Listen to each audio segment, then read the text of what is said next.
এদেশে আমরা বিএনপিকে দেখেছি, এদেশে আমরা জাতীয় পার্টিকে দেখেছি, তারা কেউ মানুষের ভাগ্যের পরিবর্তন করতে পারে নাই, মুক্তিযুদ্ধের প্রকৃত চেতনা বাস্তবায়ন করতে পারে নাই।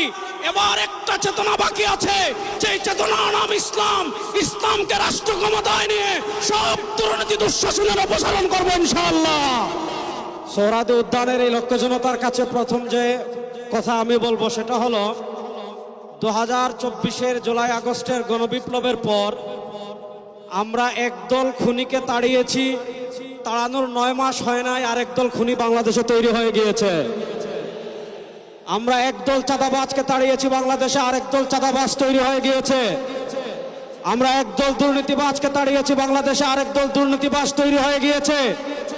আমরা একদল টেন্ডারবাজকে তাড়িয়েছি, বাংলাদেশে আরেক দল টেন্ডারবাজ তৈরি হয়ে গিয়েছে। আমরা একদল ভারতের দালাল তৈরি করেছি, আরেক দল তাড়িয়েছি, আরেক দল দালাল তৈরি হয়ে গিয়েছে। শেখ হাসিনা ভারতের দালালি করে ব্রিফকেস নিয়ে পালিয়েছে। নতুন বাংলাদেশে ভারতের যারা দালালি করবেন লুঙ্গি নিয়ে পালানোর জায়গা পাবেন না।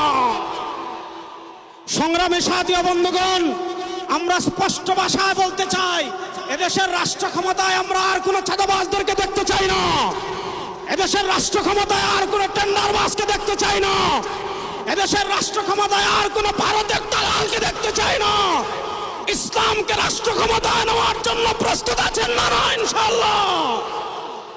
ইসলামী আন্দোলনের মোহতারাম আমির পীর সাহেব চরমোনাই ঘোষণা দিয়েছেন, ইসলাম দেশ ও মানবতার পক্ষে এবার ভোটের বাক্স একটা হবে ইনশাআল্লাহ। আমরা স্পষ্ট ভাষায় বলেছি, এদেশে আমরা আওয়ামী লীগকে দেখেছি, এদেশে আমরা বিএনপিকে দেখেছি, এদেশে আমরা জাতীয় পার্টিকে দেখেছি, তারা কেউ মানুষের ভাগ্যের পরিবর্তন করতে পারে নাই, মুক্তিযুদ্ধের প্রকৃত চেতনা বাস্তবায়ন করতে পারে নাই। এবার একটা চেতনা বাকি আছে, সেই চেতনার নাম ইসলাম। ইসলামকে রাষ্ট্র ক্ষমতায় নিয়ে সব দুর্নীতি দুঃশাসনের অপসারণ করবো ইনশাআল্লাহ।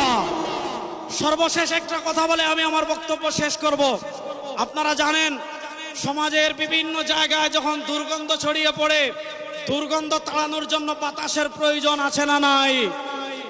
আমাদের রাজনীতিতে দুর্গন্ধ, আমাদের সংসদে দুর্গন্ধ, আমাদের বিচার ব্যবস্থায় দুর্গন্ধ, আমাদের অর্থনীতিতে দুর্গন্ধ। 52 বছর যারা রাষ্ট্র পরিচালনা করেছে, এদেশের সারা দুর্গন্ধই ছড়িয়েছে। এই দুর্গন্ধকে দূর করার জন্য বাতাসের প্রয়োজন আছে। সেই পুরো বাংলাদেশে এবার বাতাস হবে হাত পাখা ইনশাআল্লাহ।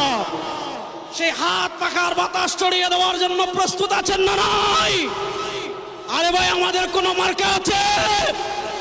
ইসলামের পক্ষের কোন মার্কা আছে? মুক্তিযুদ্ধের প্রকৃত চেতনার কোন মার্কা আছে? ভারতীয় আধিপত্যবাদ মোকাবেলার কোন মার্কা আছে? ওরে কোন সে মার্কা? সবাই বলো, এবার যাবে সারা বাংলায় বিশ্ব